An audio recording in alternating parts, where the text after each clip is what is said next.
All right, Coach, welcome to FIU. 10 incredible seasons at Coastal Carolina. So I want to ask you, why here, why now for Kyle Russell to come to Miami and join FIU? Yeah, I think from my perspective, it checks off a lot of boxes I was looking for. In the last couple of years, FIU has had a lot of success, and so it's something that has been people have been taking notice of the soccer team around the country, right? And so this area is an area that I often recruit in and I'm often down in. So familiar with the university and the South Florida area, but I mean, to me, I think this is a sleeping giant, and I think the coaches previous to me have done an excellent job at building this program and reestablishing this program and making sure that the country takes notice. So when I got here and I saw everything that it has to offer, I thought, man, this, in my opinion, this thing is off and running, and it's a place that should be top 10 in the country every single year. To get to mid-major to compete at elite level, Yeah. you guys did it at Coastal Carolina, get into the Sweet 16. What does it take for a program to get to that level? Yeah, well, and that's something that we talked about with the team yesterday when I got to meet them, and that was an enjoyable process. I'm excited to work with the guys that are here at FIU.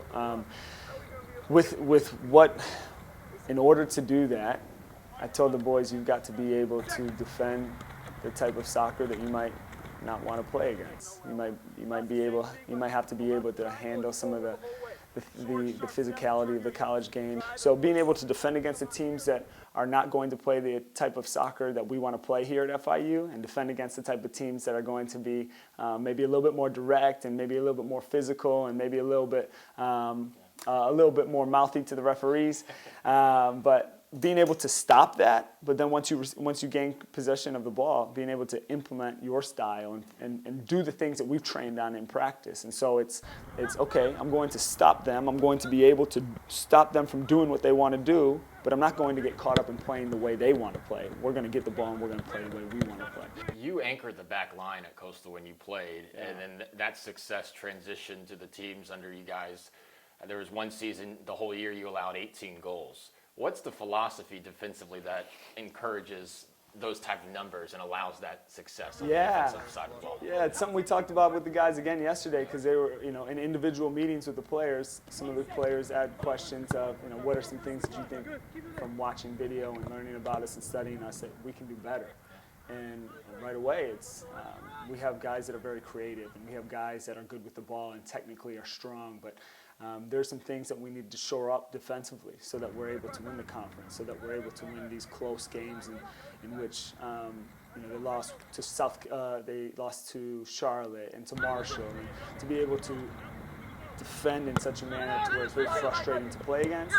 Defensively, because of our shape and our structure and our organization and our willingness to compete, but then also be able to, once we have the ball, we're frustrating to play against as well, because we maintain possession and we look to exploit weaknesses and we look to create overloads in wide areas. And so the boys understand that, and they were receptive of it. We've lost some good players who have signed professionally. They know that there's holes that need to be filled.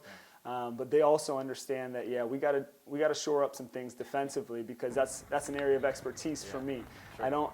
It's very easy for me to see players that maybe are cutting corners on their defensive responsibilities. Yeah. So cutting out the passing lanes and being able to work as a unit defensively and offensively and make it a fluid thing is going to be fun to watch. Yeah. It's so early in this process. It's been a whirlwind of a few days, I'm sure, but maybe in the couple minutes you've had to look at the tape or assess what you've had, what have you seen that excites you out of this FIU roster, and what kind of brand of soccer do you hope to put on the pitch next year? Yeah, well, my wife is from this area, right? So I've recruited in this area for a long time. Mm-hmm. So the culture of soccer in this area is vibrant and it's expressive, and it's one in which people love the game and they want to have the ball and they want to be able to express themselves on the ball. And I think we got a lot of that already in FIU. We got a lot of guys that have grown up in this area that love this place and love the South Florida area, the state of Florida in and of itself. Yeah. And so allowing them to play how they were raised, but give them discipline and structure in terms of how to be able to knock off some teams in the country that they're not familiar with that type of soccer. Yeah. I think some of the things that really excited me is we got a strong freshman class. right?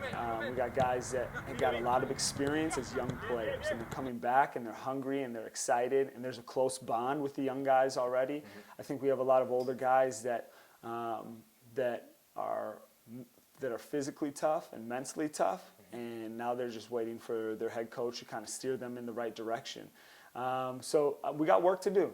I'm not going to lie to you. We got a lot of work to do, but they want it and you can see it when you're looking at another competitor's eyes, you can tell if they're telling the truth or not. And a lot of those guys that I met with yesterday want it, so I can't wait. Well, we're looking forward to the fall, Coach. Welcome to FIU. Thank you. Yes, sir. I'm looking forward to it.